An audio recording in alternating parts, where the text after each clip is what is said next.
Multi disciplinary research universities అని మేరు అనే ఒక ప్రోగ్రామ్ ఉంటుంది. ఆ ప్రోగ్రామ్ కింద శాంక్షన్ అయ్యాయి. సో ఈ శుభ సందర్భాన్ని పురస్కరించుకొని మా ఎమ్మెల్యే గారిని ఆహ్వానించారు యూనివర్సిటీకి. సో వారు వచ్చినందుకు ధన్యవాదాలు sir. And I request our honourable vice chancellor sir to address the press. Thank you sir. Scheme కింద first time in the history of the Telangana and Andhra Pradesh 100 crores Palamuru యూనివర్సిటీకి. నమస్కారం.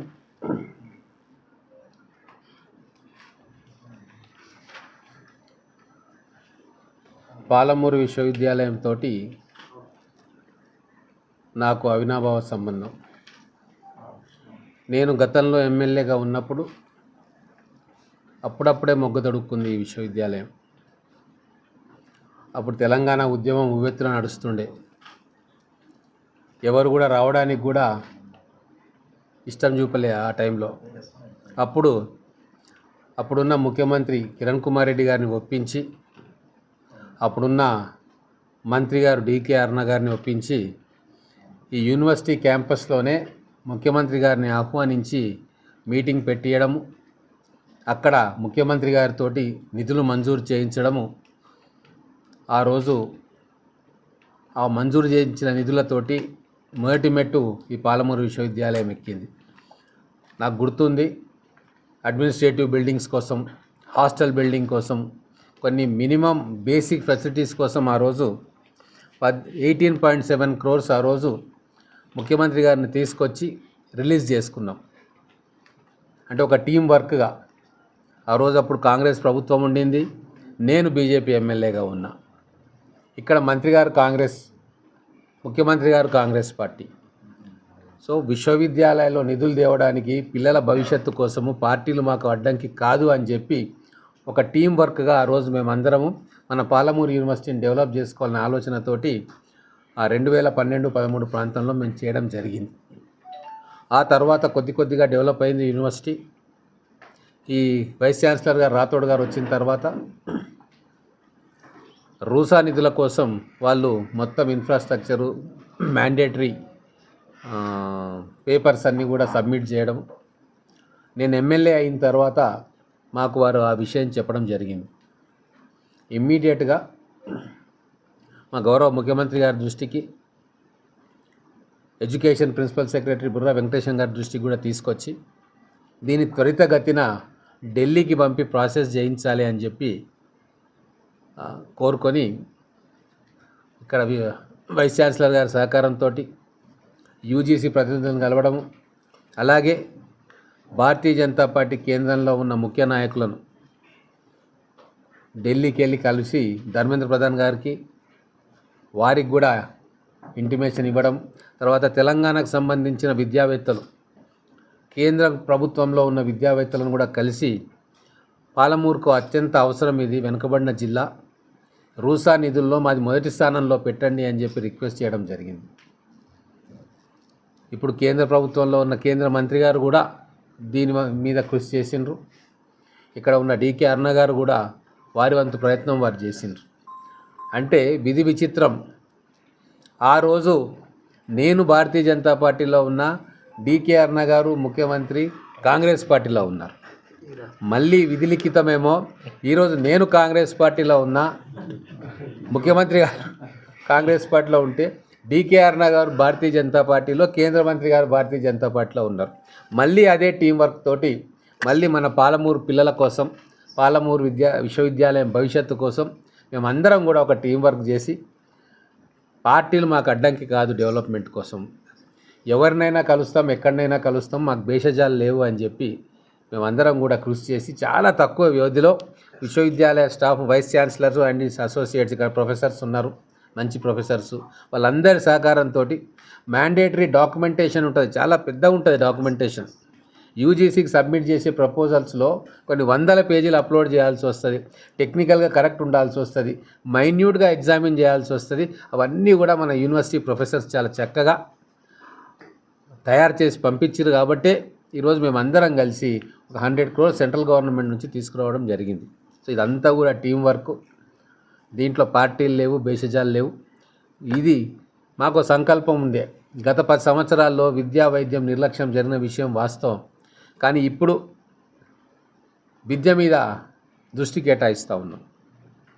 కేంద్ర ప్రభుత్వం కూడా విద్యకు నిధులు రిలీజ్ చేస్తూ ఉంది యూనివర్సిటీస్కి. సో దాన్ని అవకాశంగా తీసుకొని ఖచ్చితంగా పాలమూరును, ఈ మహబూబ్ నగర్ జిల్లాను విద్యలో నెంబర్ 1 చేయాలి, ఒక ఎడ్యుకేషన్ హబ్ చేయాలని చెప్పి మా సంకల్పం అందరిది. మా ముఖ్యమంత్రి గారిది కావచ్చు, మాది, ఇక్కడ ఉన్న వైస్ ఛాన్సలర్ గారిది, ఇక్కడ ఉన్న అధ్యాపకులది. ఈ పాలమూరు యూనివర్సిటీ దేశంలోనే గొప్ప యూనివర్సిటీల్లో ఒకటిగా భవిష్యత్తులో ఉండాలి. దానికి పునాది ఇప్పుడు గట్టిగా పడాలి అని చెప్పి మేమందరం కూడా కోరుకుంటా ఉన్నాం. ఈ 100 crores మాకు ఆక్సిజన్ లాంటిది. ఇప్పటిదాకా సైన్స్ కోర్సెస్ తక్కువ ఉన్నాయి, కొద్దిగా ఉన్నాయి. ఓన్లీ కెమిస్ట్రీ కోర్స్ ఉంది, పీజీలో మైక్రోబయాలజీ ఉంది. కానీ ఇప్పుడు ఇంకా అడ్వాన్స్ సైన్స్ కోర్సెస్, ఇంజనీరింగ్ సంబంధించింది కానీ, ఐటీ సంబంధించింది కానీ, కంప్యూటర్ సంబంధించింది కానీ, లేదా ఎలక్ట్రానిక్స్ సంబంధించింది కానీ ఖచ్చితంగా ఇక్కడ పీజీ కోర్సెస్ ఉండాలి. ఎందుకంటే ఒక యూనివర్సిటీ పెరగాలి, ర్యాంకింగ్ రావాలి దేశవ్యాప్తంగా అంటే అన్ని కోర్సెస్, వెరైటీ ఆఫ్ కోర్సెస్ని మనం ఆఫర్ చేయగలగాలి.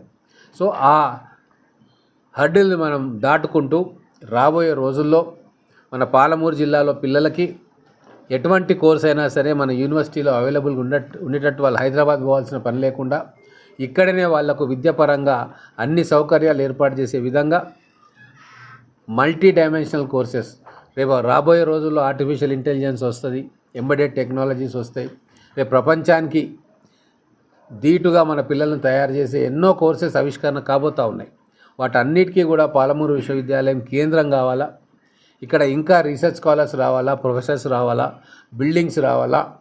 మనకున్న 175 ఎకరాలు ఏదైతే ఉందో సంపూర్ణంగా వినియోగంలోకి తీసుకొచ్చి 1000 మంది విద్యార్థులను ఇక్కడ తర్ఫీదు ఇచ్చి బయటి ప్రపంచానికి పరిచయం చేయాలన్న ఉద్దేశంతో మేమందరం కూడా కృతనిశ్చయంతో ఉన్నాం. అలాగే ఒక ఇంజనీరింగ్ కాలేజ్ గవర్నమెంట్ తరఫున కూడా కావాలని ప్రపోజల్స్ పెడతా ఉన్నాం. అయితే అది మనకిస్తారా లేదా పాలిటెక్నిక్ కాలేజ్ ఉంది ఆల్రెడీ మహబూబ్నగర్ పట్టణంలో, దానికి ఇస్తారా చూడాలా.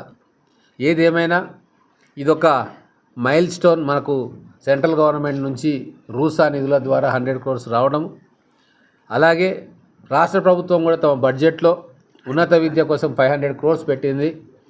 మేము ప్రపోజల్స్ తయారు చేయిస్తూ ఉన్నాము. వీసీ గారు కూడా దాని వెనుక ఉన్నారు. ఖచ్చితంగా మళ్ళీ ఒక 50 కోట్లు లేదా 100 కోట్లు స్టేట్ గవర్నమెంట్ నిధులు కూడా తీసుకొచ్చి ఈ యూనివర్సిటీని అన్ని రంగాల్లో కూడా ముందుకు తీసుకోవాలన్న తాపత్రయం మాకు, వీసీ గారికి, వారి టీంకి, ఇక్కడ ఉన్న ప్రొఫెసర్స్కి ఉంది.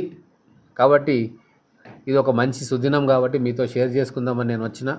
రేపు ప్రధానమంత్రి గారితో లైవ్ ఇంటరాక్షన్ ఉంటుంది. ప్రతి యూనివర్సిటీస్ ఎక్కడైతే రూసా ఫండ్స్ అందుకుంటున్నాయో ఆ యూనివర్సిటీస్ అందరితోటి వారు ఇంటరాక్ట్ చేస్తారు. మరి అవకాశం వస్తే ఇక్కడున్న పిల్లలతోటి కూడా వారు ఇంటరాక్ట్ చేయొచ్చు. మేము కూడా వచ్చి పాల్గొంటాం. ఎందుకంటే కృతజ్ఞతలు తెలపాల్సిన అవసరం ఉంది మన ప్రధానమంత్రి గారికి కూడా. ఎందుకంటే మహబూబ్ నగర్ వెనుకబడిన జిల్లా కాబట్టి మన జిల్లాకు 100 crores ఇవ్వడంలో, వెనుకబడిన జిల్లాల్లో విద్య కోసం ఖచ్చితంగా మనం ప్రత్యేక శ్రద్ధ చూపించాలన్న వారి ఆలోచనలకు అనుగుణంగానే ఈరోజు మన మహబూబ్ నగర్ పాలమూరు విశ్వవిద్యాలయానికి రూసా ఫండ్స్ రావడం ఇదొక మరపురాని ఘట్టం. ఈ ఫండ్స్ తోటి ఖచ్చితంగా మన యూనివర్సిటీ తెలంగాణలోనే అత్యుత్తమ యూనివర్సిటీల్లో ఒకటిగా నిలిచిపోతుందనడంలో ఎటువంటి సందేహం లేదు.